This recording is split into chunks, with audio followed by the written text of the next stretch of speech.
Ahora sí, va de vuelta, buenas tardes. Entonces, arrancamos curso, ¿verdad? Nuevo, otra vez. El curso nuevo de hoy, miércoles 19 de julio de 2023, Hermenéutica 1. Hoy vamos a ver el primer curso de Hermenéutica 1, que está titulado como ¿Por qué debemos estudiar las Escrituras? ¿Por qué debemos estudiar las Escrituras? Como lo dije ahora hace un rato, el siguiente lunes, bueno, ya terminamos el curso, ¿verdad? De Fundamentos de la Doctrina 1. Ya terminamos ese bimestre. La siguiente semana, el lunes, terminamos Doctrinas Falsas. Y el 31 de julio de este año empezamos con el curso de Teología Sistemática 1. Como le decía Steph, la hermenéutica es un curso, es un tema que vamos a estar viendo de principio a fin. No es solamente por esto, es algo que siempre vamos a tener que estar viendo la hermenéutica en todo momento. Entonces, ahora sí arrancamos. El título, le dije, Estefanía, dice ¿por qué debemos estudiar las Escrituras? ¿Verdad? Y iniciamos, como dije, otra vez con una nueva materia, y esta se llama hermenéutica. ¿Y qué es la hermenéutica? La hermenéutica es de lo que vamos, o la hermenéutica, mejor dicho, es el estudio y nos va a ayudar para el entendimiento y la interpretación correcta de las Escrituras, o sea, de la Biblia. Estamos ahí de acuerdo, ¿verdad? ¿Qué dice aquí la pantalla? Ok. Nos va a ayudar en el... Ajá. Entonces vemos que la hermenéutica nos va a ayudar ¿para qué? Para el entendimiento y la interpretación correcta de las Escrituras. ¿Qué tanto? Una pregunta, ¿qué tanto se ocupa este estudio? ¿Usted, Estefanía, usted cree que se ocupa entender e interpretar correctamente las Escrituras? ¿Usted cree que sí? Sí. Bueno, entonces, dice ahí la pantalla, esta es una buena herramienta y yo recomiendo, ojo, yo creo que lo puse en la pantalla, no lo sé, pero igual yo recomiendo, sobre todo para aquellas personas que están no solo acá en Gosén, sino cualquier otra persona que está en alguna posición de liderazgo, que esté sirviendo, etcétera. Para esa persona, yo recomiendo que deben de tener el hábito de estar repasando esta materia, porque es muy fácil que se nos olviden ciertas cosas. Por eso dije, esta materia es algo que siempre tenemos que estar viendo. Hoy estamos empezando con hermenéutica 1, en los siguientes bimestres vamos a ver hermenéutica 2, luego en otros hermenéutica 3, con diferentes temas donde vamos a ir aprendiendo sobre esta herramienta. Vamos a ver. Ahora, otra pregunta. ¿Por qué es importante el estudio de la Biblia? Creo que ahí está en la pantalla, ¿verdad?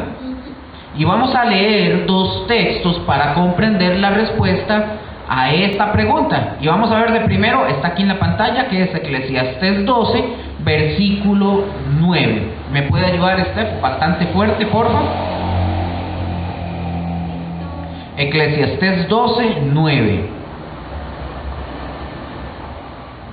Dice, y cuanto más sabio fue el predicador, tanto más enseñó sabiduría al pueblo e hizo escuchar, e hizo escudriñar. ¿E hizo qué? Escudriñar. Puso muchos proverbios. Ok, gracias. Ya vamos a continuar. Dame un toque. Ok, vea qué interesante. Prestemos atención a esta palabra escudriñar. Porque escudriñar, igual está aquí en la pantalla para que lo vean. Por aquello. Escudriñar, esta palabra es clave para poder relacionarla con la materia de hermenéutica. Y esta palabra, escudriñar, significa, y está en la pantalla, significa, ven qué interesante, examinar. Yo sé que ya habíamos visto un pincelazo en la nivelación, pero como dije ya en este curso de hermenéutica, ya aquí se viene todo todo. O sea, en la nivelación de los discípulos fue solo una pequeña pincelada. Aquí ya vamos a conocer más, van a ver términos que ya ustedes escucharon en la nivelación, frases y cosas, pero en esto es necesario, número uno, las voy a repetir algunas que ya ustedes conocen, número uno porque tiene que quedar grabado, ¿verdad? Y también porque hay que enseñarla completa, entonces no puedo brincarme de los procesos. Entonces, esta palabra escudriñar significa examinar, investigar, puede también significar escarbar y explorar. Eso fue justamente lo que hizo este predicador, que dice el texto, que dice que hizo con el pueblo, que hizo al enseñarle, al predicarle con la sabiduría que él había adquirido. Pero dice que hizo al pueblo, ¿qué fue lo que hizo? Es que lo hizo escuchar, y le dijo al pueblo que también lo hizo examinar, ¿verdad? Y el predicador no solamente, ojo con esto, un predicador no es solo el que está al frente exponiendo la palabra, como en este caso, digamos, el pastor, no solo él, porque nosotros hablamos de un predicador y nos imaginamos, por ejemplo, a Josué, ¿verdad? Imaginamos a Josué, a Mónica, una persona que está frente a un púlpito. No solamente me refiero a ellos. El predicador se está refiriendo al que está exponiendo en una iglesia, no solo al que está exponiendo en una iglesia, sino también que puede ser aplicado a cualquier persona, a usted, a mí, que estamos compartiendo la palabra de Dios. ¿A quién? A otras personas. Entonces, a eso se refiere también el predicador. Entonces, es decir, que ojo lo que dice aquí interesante, que entre más sabiduría usted y yo lleguemos a adquirir y a tener, vamos a dar sabiduría a quien lleguemos a compartirle la palabra de Dios, ¿correcto? Y la idea de compartir la palabra de Dios, cuando nosotros exponemos esto, hay un requerimiento como el predicador del que está hablando el texto de Eclesiastés, que se requiere hacer nuestro mayor esfuerzo. ¿Cómo? Estudiando, examinando, investigando, explorando y escarbando, como lo acabamos de decir. ¿Para qué? Para adquirir sabiduría y enseñar sabiduría. ¿Cuál sabiduría? ¿La sabiduría de Luque, de Josué? No, la sabiduría de la palabra, ¿verdad? Si nosotros no estudiamos, si no nos esforzamos, si no examinamos, si no investigamos, ¿dónde va a quedar la sabiduría? No va a haber sabiduría. Entonces, si ustedes quieren sabiduría de Dios y usted requiere esa sabiduría de Dios, pues Steph, Rose, David, María y todos aquellos tienen que estudiar la palabra de Dios. Por eso, de eso se trata esta materia. Vamos a ver otro pasaje. Está aquí en la pantalla. Juan 5:39. Juan 5:39, se lo leo, me dicen amén cuando lo tienen. Juan 5:39. ¿Se me dice? Listo, dice Juan 5:39. Vea qué interesante. ¿Qué dice? Escudriñad, ¿qué? Las escrituras, porque ahí está hablando Jesús, porque a vosotros os parece que en ellas tenéis, ¿qué? La vida eterna. Y ellas, ¿quiénes son ellas? Las escrituras, la Biblia. Y ellas son las que dan testimonio de mí. Vean qué interesante esto. Vamos a notar otra vez que aquí aparece la palabra escudriñar o escudriñar. Y escudriñar en el griego, como lo vimos, significa examinar otra vez, investigar, como lo dijimos anteriormente. Pero, ¿qué debemos examinar e investigar de acuerdo a este versículo? De acuerdo a ese versículo, ¿qué debemos investigar y examinar? La palabra, correcto. Lo repito otra vez, versículo 39 de Juan 5. Escudriñad, escarben, investiguen, examinen, estudien las escrituras, porque a vosotros os parece que en ellas tenéis la vida eterna. Y ellas, la Biblia, las Escrituras, son las que dan testimonio de mí. Y este verso, el contexto, es decir, ustedes ya más o menos lo saben, es decir, lo que se estaba hablando antes, es Jesús diciendo de sí mismo que Juan dio testimonio, de Juan el Bautista, ¿verdad? Dio testimonio de Jesús, y que por eso Él invita, ¿a quién invita? A nosotros a escudriñar las Escrituras, porque Jesús dice que en ellas dan testimonio ¿de quién? De Jesús. Y Jesús lo está diciendo, lo que básicamente Jesús está diciendo es esto: ¿usted quiere aprender más de mí? Entonces Jesús dice, investigue lo que dicen las Escrituras y usted va a conocer de mí. Vamos a contestar la pregunta de este tema. Aquí está en la pantalla. Dice: ¿por qué es importante el estudio de la Biblia? Lo repito, ¿por qué es importante el estudio de la palabra de Dios? Punto número 1. Yo leo el punto y usted, si quiere, me lee el siguiente párrafo.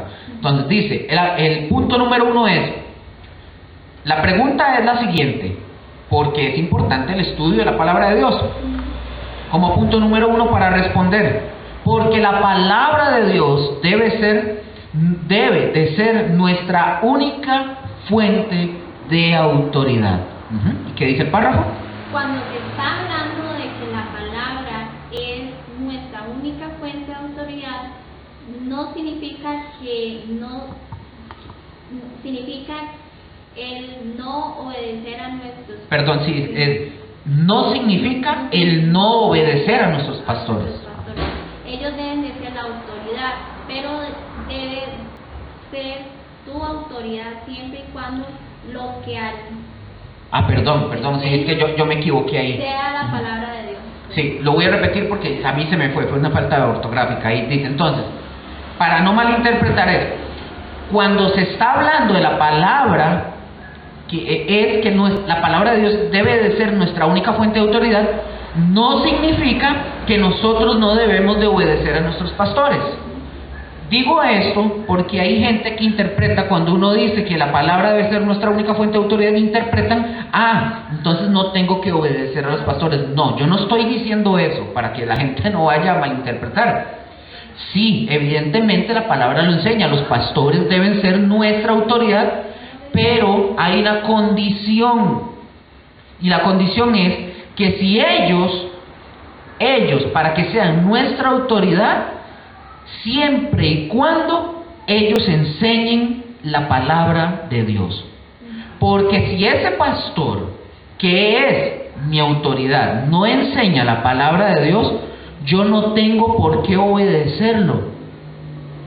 Pero si lo que mi pastor enseña es verdaderamente la palabra de Dios, entonces sí, él es mi autoridad y yo debo de obedecer, someterme bajo lo que establece la palabra, ¿verdad? No hay que ser tan babosos, ¿verdad? Entonces, cuando nosotros decimos que por qué debemos estudiar la palabra de Dios, o del por qué debemos de darnos a la tarea de examinar y escarbar e interpretar correctamente, porque es la única fuente de autoridad para todo cristiano. Hay que hacerlo. Y la Biblia es un registro, ojo con esto, es un registro de lo que Dios ha hecho, de lo que Dios es, de lo que Dios ha revelado y de lo que Dios hará. ¿De acuerdo hasta ahí? ¿Alguna pregunta? ¿Todo bien? Sí.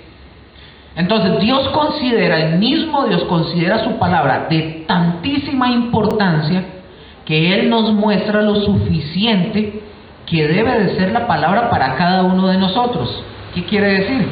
Que si nosotros estudiamos la palabra de Dios y la escudriñamos y la investigamos, la palabra de Dios debe de ser suficiente para nosotros. No hay otra. No es la palabra más el fulano tal. ¿Se acuerda cuando vimos las falsas doctrinas? No es la Biblia más José Smith. No, la Biblia más la torre del vigía. No, No es tampoco la Biblia más el Bhagavad Gita, ¿se acuerdan? No, ni el Corán. La palabra es suficiente. Yo he escuchado muchísima gente y somos tan acostumbrados a querer darle el honor casi siempre a los hombres y la gloria y todo eso. Porque el ser humano en realidad es así somos, ¿verdad? Pero gracias a Dios porque Dios ha usado, por ejemplo, a Josué, en algunas ocasiones usa a otras personas para poder enseñar la Biblia de manera correcta. Usa pastores para que podamos entender bien la Biblia y poder también enseñarla. Pero la manera en que ellos o nosotros hemos llegado a entenderlas es por la luz de la misma palabra, no porque yo sea muy inteligente. Ni porque seamos muy cargas. Nosotros solamente somos instrumentos que tenemos que aprender, pero la Escritura es la que debe ser la suficiencia para nuestras vidas, de modo que nosotros no podemos añadirle ni quitarle nada a la palabra de Dios. Nadie debe de añadirle, nadie debe de quitarle. Y si alguien le añade la Escritura, si alguien le quita la Escritura, veamos Deuteronomio, no lo tengo aquí en las filminas, pero veamos Deuteronomio 4.1, veamos lo que dice. Deuteronomio 4, versículos del 1 al 2, y veamos qué interesante de esto que estamos hablando. ¿Me dice cuándo lo tienen?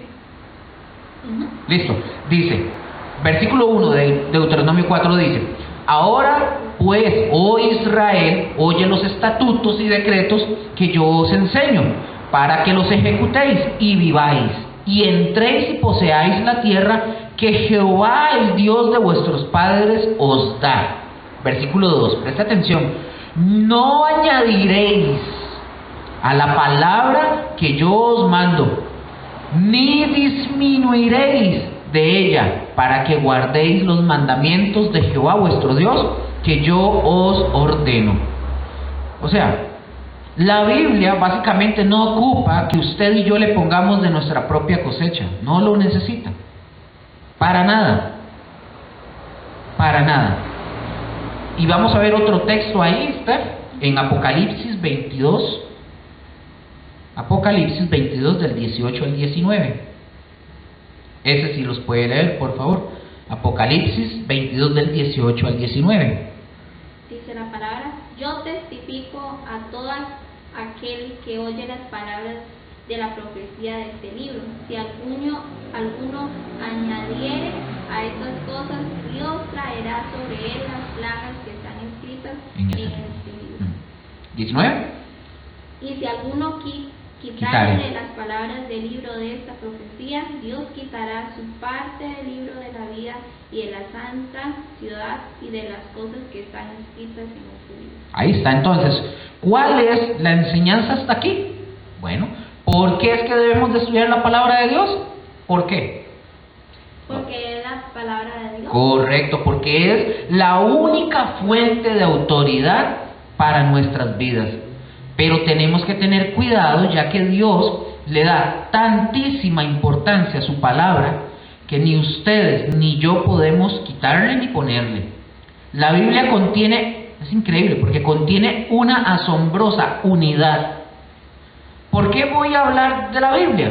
Porque a eso es a lo que nos vamos a dedicar básicamente. Y el estudio de la hermenéutica, que es el estudio para llevarnos a una correcta interpretación de la palabra de Dios.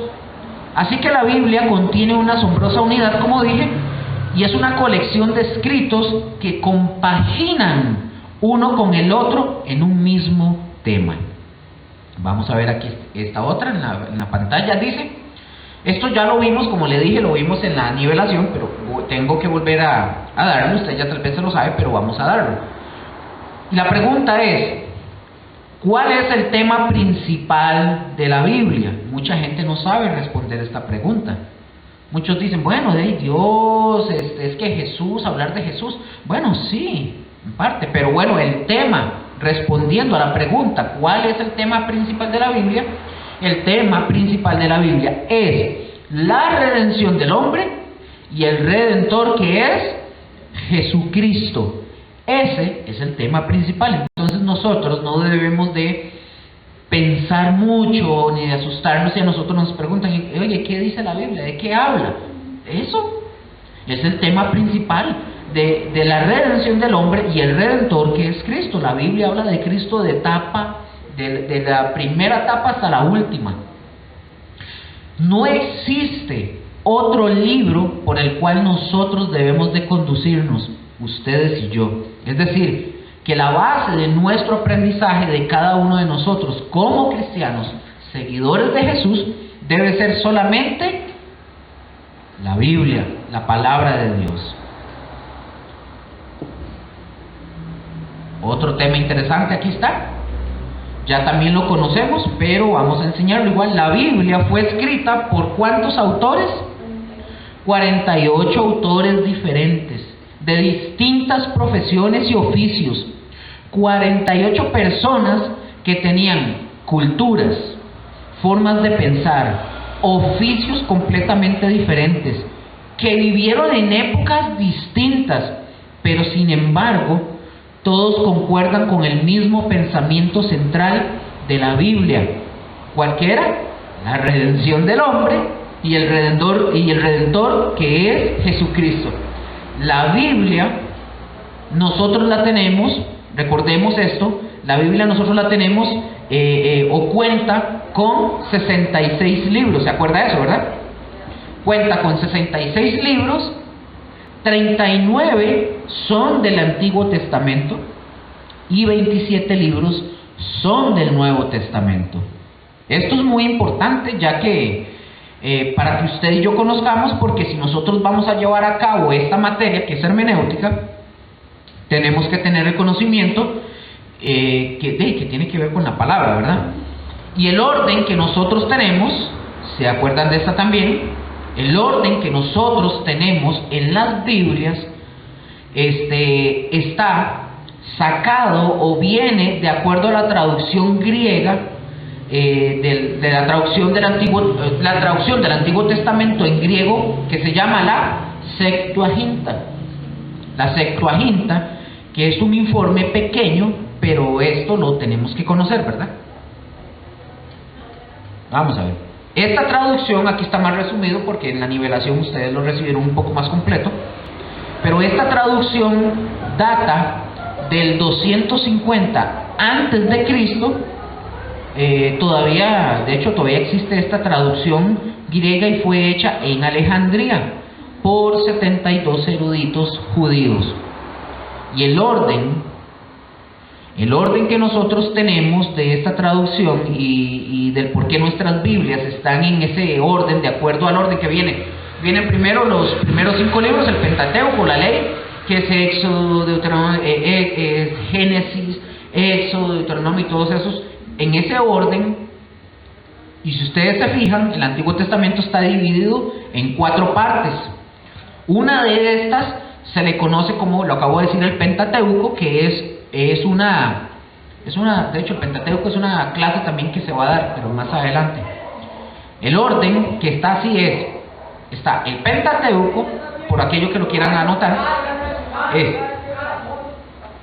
el Pentateuco va desde Génesis hasta Deuteronomio. Ese es el Pentateuco o la ley. La otra parte es los libros de historia. Estos van desde Josué hasta Esther. Repito otra vez desde el primero. El Pentateuco, que son los primeros 5 libros, van desde Génesis hasta Deuteronomio. El número 2, libros históricos, va desde Josué hasta Esther. El número 3, los libros de poesía, los libros poéticos, van desde Job hasta Cantar de los Cantares. Y la cuarta división, los libros de profecía o de los profetas, va desde Isaías hasta Malaquías.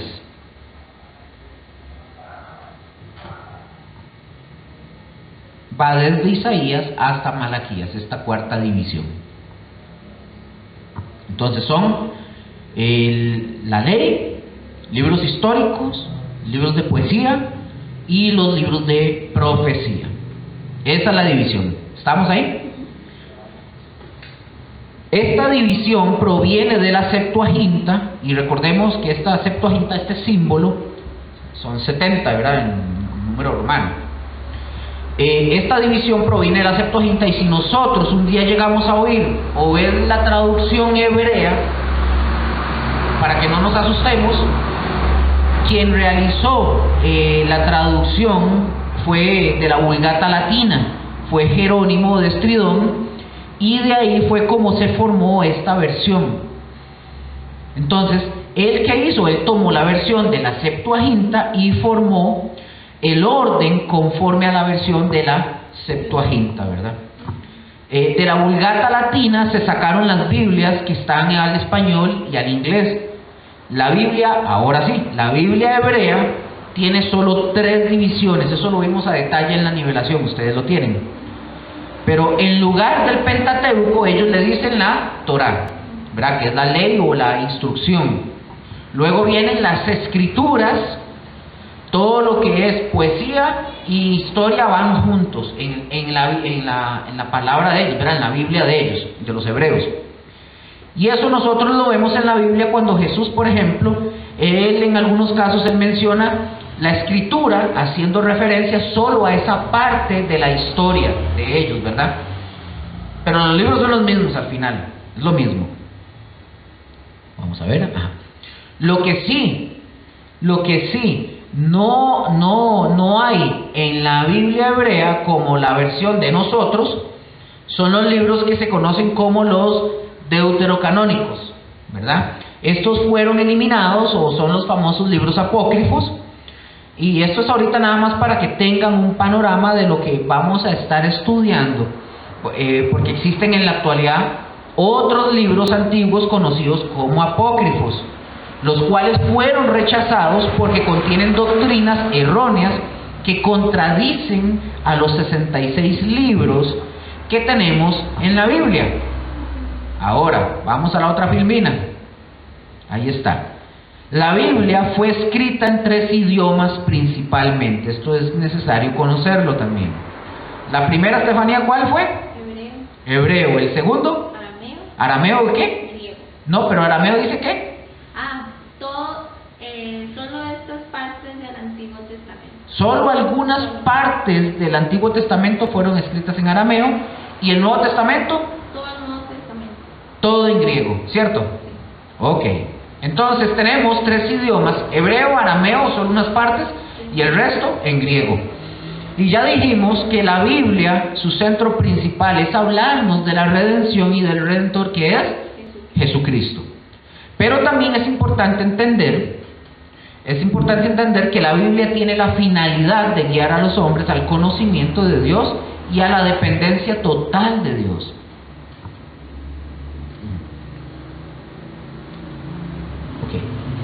Es decir, el deseo de Dios al darnos la palabra, la Biblia, a nosotros los hombres es que nosotros las conozcamos.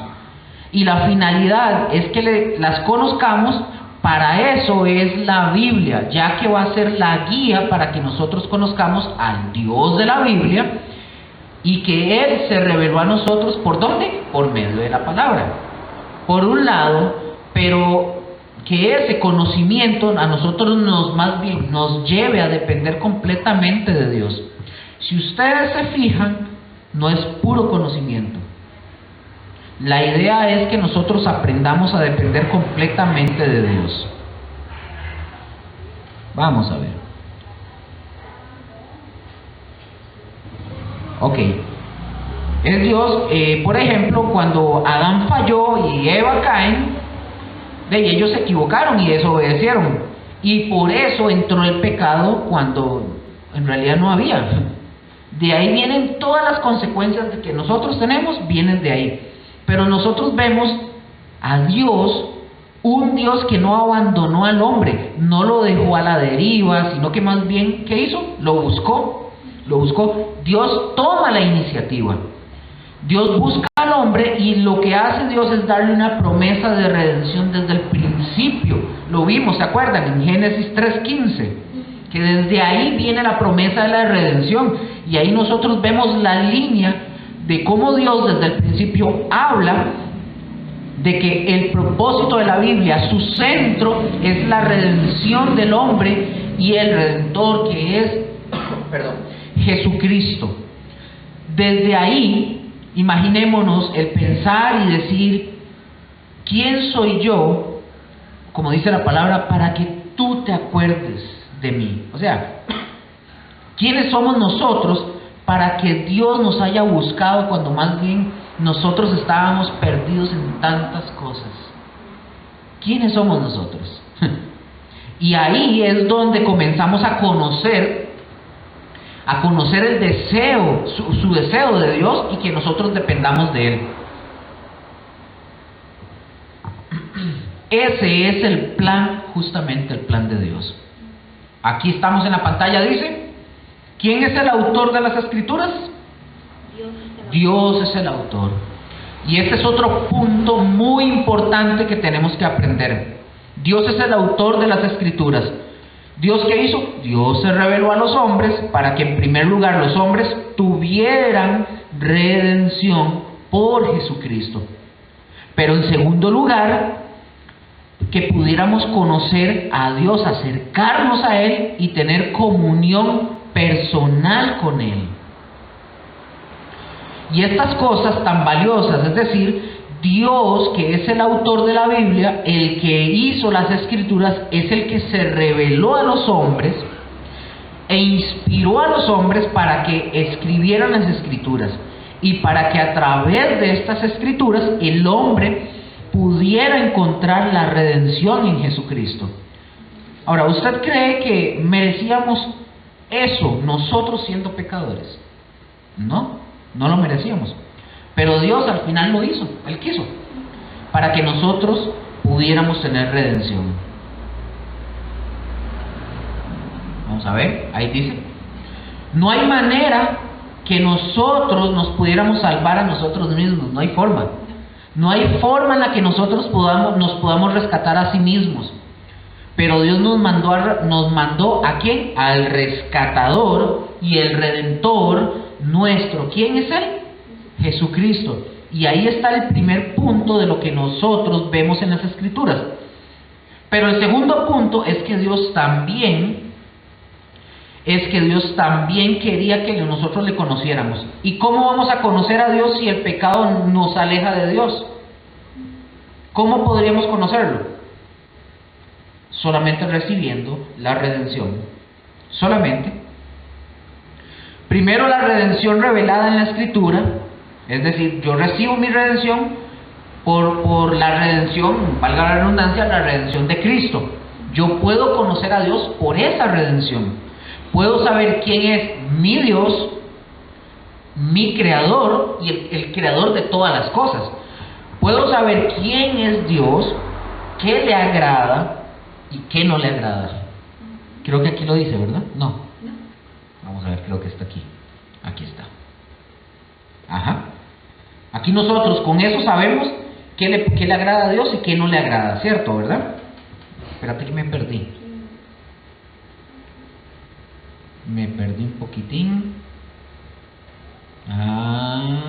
Aquí está. Ajá, para otra vez.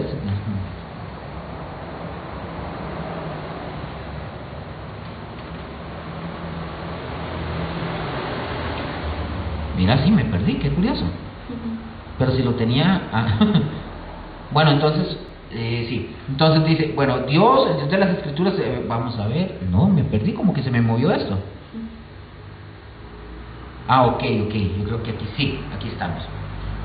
Entonces dije que primero, la redención revelada en la Escritura, yo recibo la redención de Cristo, yo puedo conocer a Dios, puedo saber quién es Dios, el creador de todas las cosas. Puedo saber quién es Dios, qué le agrada y qué no le agrada, dijimos, ¿verdad? Y Dios, aparte de conocerlo, ¿qué quería Él? Él quería que nosotros nos acercáramos a Él. Y recordemos que cuando Adán y Eva pecaron, lo primero que hicieron, ¿qué fue lo primero que hizo Adán y Eva, si se acuerdan? Se escondieron de la presencia de Dios, ¿correcto? Mejor dicho, trataron, ¿verdad?, de esconderse. Eso, ¿por qué ellos trataron de esconderse? Porque eso es lo que hace el pecado. El pecado hace que los hombres busquen y traten de esconderse de la presencia de Dios. Eso es lo que el pecado hace. Para eso, Dios dio las Escrituras, primero, para traer redención, y segundo, para que el hombre, en lugar de esconderse de Dios, más bien se acerque a Dios.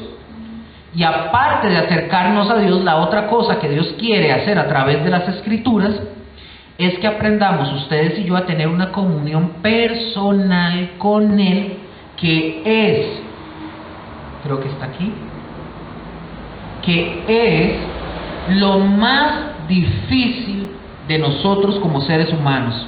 Es lo más difícil. Y es lo que más trabajo nos cuesta a nosotros, y es establecer esa relación personal íntima con Dios. Y una relación donde nosotros estamos ligados con Él, y Dios está ligado con nosotros, donde ya nosotros no podemos dejar de buscarlo. Porque ya usted o yo no podemos dejar de hablar con Él, donde Él siempre nos va a dar palabra, y donde Dios siempre va a hablar. ¿Estamos de acuerdo ahí? A ver esto que fue lo que puse aquí. Ajá. Vamos bien, es que si no me pierdo con las filminas. Entonces, y yo no estoy hablando como muchos que a veces hablan por hablar, porque la realidad, ojo con esto, la realidad es que se nota cuando una persona de verdad tiene relación con Dios. Porque quien tiene una relación con Dios y una comunión íntima con Dios, ¿qué le pasa a la persona? Se nota, se ve, se nota. Vamos a leer unos textos, por ejemplo, donde Dios desea esto. Él mismo lo escribe en la Biblia a través del profeta Jeremías. Vamos a ver qué dice Jeremías 9:23. Y ahora sí, es el inicio de la materia. Esta era la introducción, ¿verdad? Vamos a ver qué dice Jeremías 9:23 al 24. Quiero recordarles algo, esta es una materia técnica, por así decirlo, pero tiene muchas cosas interesantes que podemos aprender. ¿Me dice cuándo lo tiene? Ok, lo leo. Dice Jeremías 9:23 al 24. Así dijo ¿quién? Jehová. Así dijo Jehová, no lo dijo un hombre. No se alabe el sabio en su sabiduría, ni en su valentía se alabe el valiente, ni el rico se alabe en sus riquezas.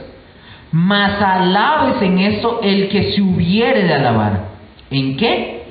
En entenderme y conocerme, que yo soy Jehová, que hago misericordia, juicio y justicia en la tierra, porque estas cosas quiero, dice Jehová.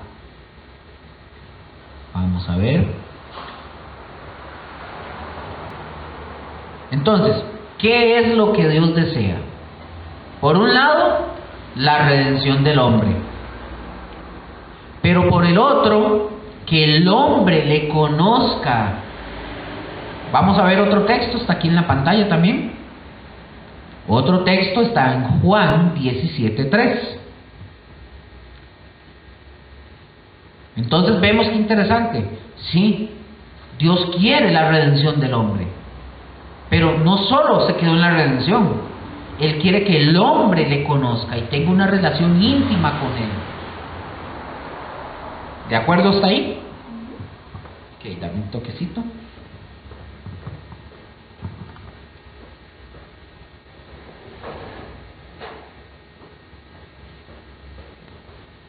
Ok. ¿Tiene Juan 17:3 o lo ve en la pantalla? ¿Lo tiene? ¿Puede leerlo, por favor? Fuerte. Y esta es la vida eterna, que te conozcan a ti, el único Dios verdadero, y a Jesucristo justos a quien has enviado. A quien has enviado, correcto. Aquí interesante. Aparentemente este versículo nos podría pareciera como que nos está dando una definición de lo que es la vida eterna. Cuando menciona, esta es la vida eterna, lo que nos está diciendo o lo que nos está dando a entender es en qué consiste esa vida eterna. La eternidad precisamente consiste en que ustedes y yo conozcamos a Dios, al único Dios verdadero, al único. Por eso, desde ya debemos entenderlo.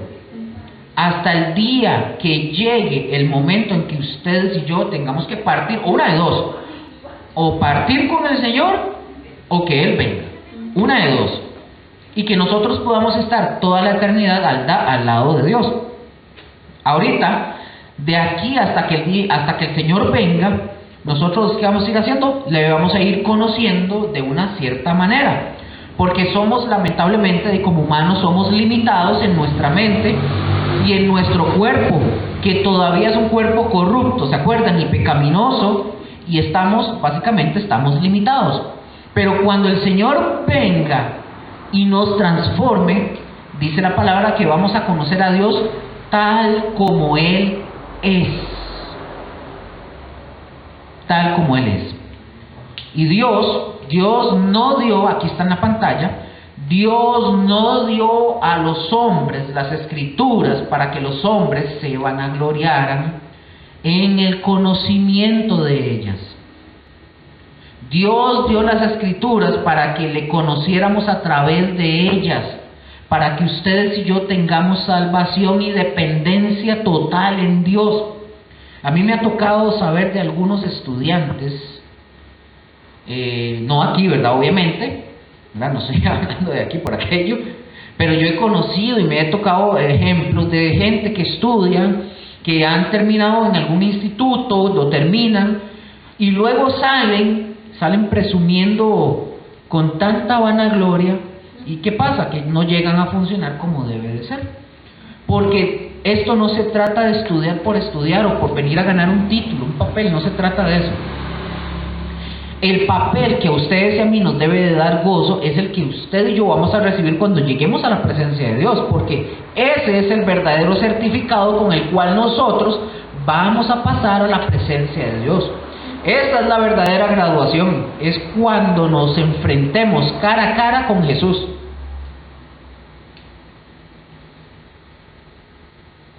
Vamos a ver, porque esto se repite aquí. Okay. Esto solamente nos ayuda, o sea, todo esto que estamos haciendo, estudiando y preparándonos, nos ayuda en la vida cristiana, pero no para ponernos orgullosos, vanagloriosos y jugar de vivos, ¿verdad? Como decimos. Porque cuando una persona ya se pone soberbia, o sea, es donde uno se pregunta, o sea, ese tipo de personas soberbias porque aprendieron, estudiaron, y uno se pregunta, ¿dónde está todo? ¿Dónde echaron todo eso que aprendieron en el instituto, por así decirlo? ¿Dónde está? No sé, lo echaron al inodoro seguramente. Nosotros debemos ser como Jesús cuando dijo, sean como yo. Jesús dijo, mansos y humildes de corazón.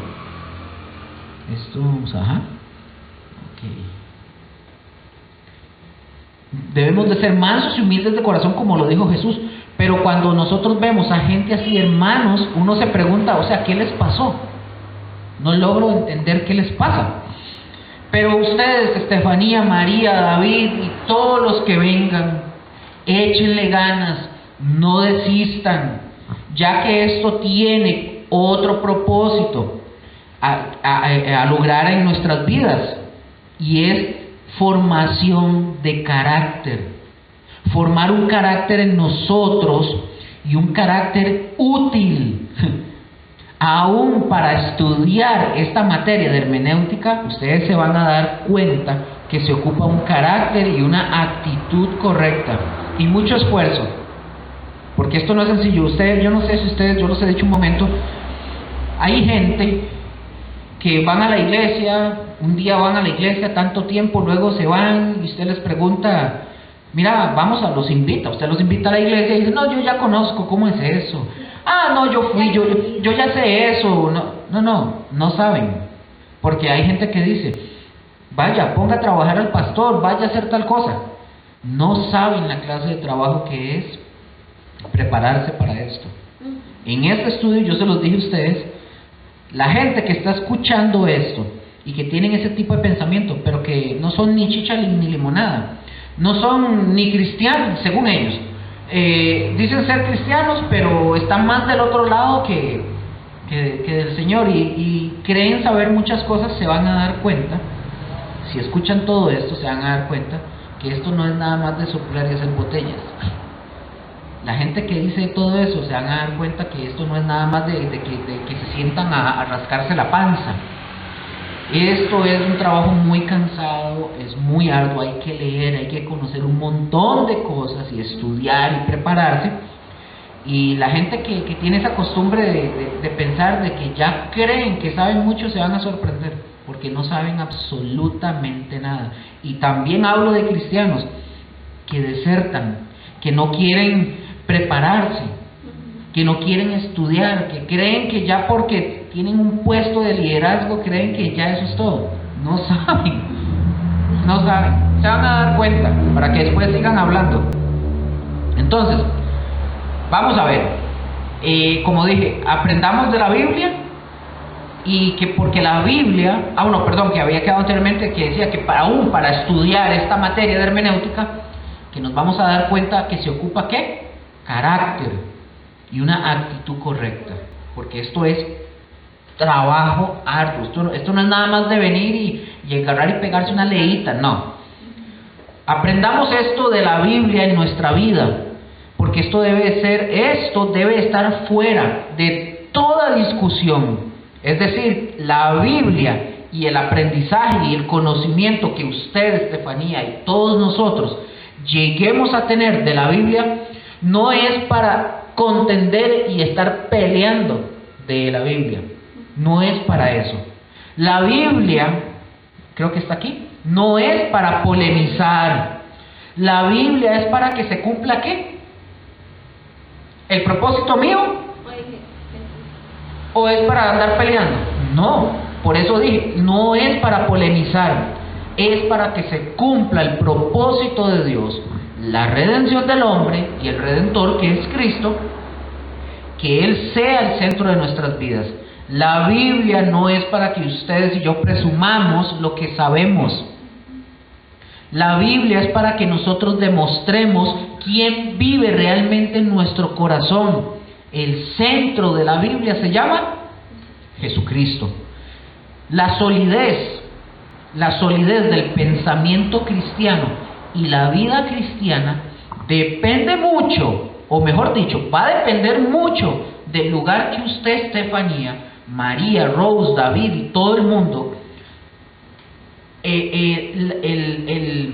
la solidez del pensamiento cristiano va a depender muchísimo del lugar que usted y yo le demos a la Escritura, del modo en la que usted y yo examinemos y la interpretemos. Y el centro principal otra vez es Cristo. Él es el centro principal. No es la necesidad del hombre, no es la enfermedad, no es la falta de plata o de trabajo.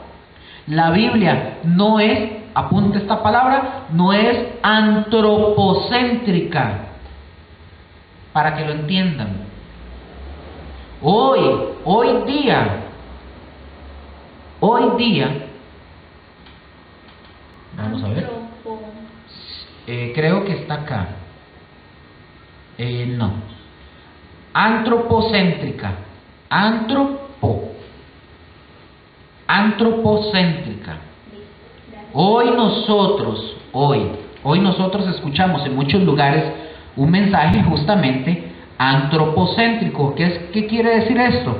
Es un mensaje centrado en el hombre. Antropo de hombre y céntrico de centrado en el hombre, ¿verdad? Centrado en el hombre. Gente que empiezan a meter el positivismo y todo ese montón de rollos, ¿verdad? El yo lo puedo, el tú puedes, el lógralo tú, no sé qué. Y el centro de la Biblia es Jesucristo. El hombre, sí, el hombre puede llegar a obtener muchas cosas, puede en la vida, pero solamente por medio de Jesucristo. Entre más un cristiano, ¿está aquí en la pantalla? Entre más un cristiano se parezca, ¿a quién? A Jesús, más cosas va a experimentar en la vida, desde milagros, la forma de pensar, resolver los problemas, enfrentar las adversidades, tratar a los enemigos. ¿Por qué? Porque el centro es Cristo. Es cierto, vamos a ver, es cierto que la Biblia contiene una enseñanza vasta sobre toda la problemática humana, sobre la gran necesidad del hombre, pero precisamente Dios nos ha provisto de su palabra con la figura central que es Cristo. Y el plan de Dios no es que toda la vida, por ejemplo, un cristiano se la pase, ora por mí, Estefanía, ¿usted puede orar por mí? Ay, ore por mí, es que estoy en una situación muy difícil, ¿usted puede orar por mí? No, ese no es el plan de Dios realmente. El plan de Dios es que usted, a través de la palabra, ese cristiano o usted como cristiana entienda que el centro de su vida es Cristo. Y si ustedes y yo lo comprendemos y lo entendemos y lo conocemos de tal manera, sea usted o sea yo o sea algún hombre o mujer, va a saber qué hacer ante esas situaciones difíciles. Va a ser sabio. Ese es justamente el punto, porque de eso nos habla a nosotros de madurez. Cuando usted no sabe enfrentar un problema, eso habla de inmadurez. Cuando usted sabe lo que usted debe de hacer, porque Dios ya usted le ha dado la respuesta, en la palabra, eso habla de que usted ya ha madurado en la relación con Dios. Hasta aquí la primera lección. Ya ahorita vamos con la segunda de hermenéutica.